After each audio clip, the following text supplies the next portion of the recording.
Lahko bi rekli, da je papež Frančišek svojim govorom, ki ga je izrekel v španskem jeziku na sedežu Združenih narodov v Afriki, pravzaprav predčasno odprl podnebno konferenco v Parizu. Sveti oče upa, da bo ta podnebni vrh pripeljal do globalnega sporazuma, ki bo vodil v zmanjšanje vplivov podnebnih sprememb, boj proti revščini in spoštovanje človeškega dostojanstva.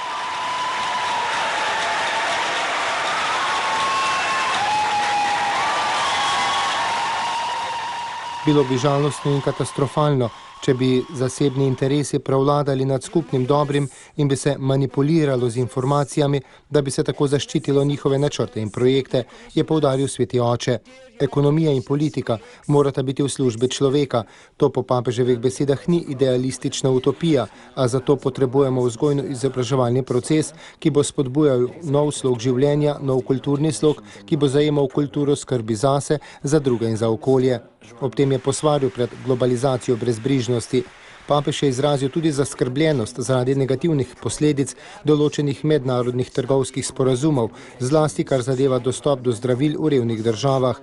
S prstom je nadalje pokazal na rano nezakonite trgovine z diamanti, surovinami, zlatom in slonovo kostjo, ki povečuje politično nestabilnost, organiziran kriminal in terorizem.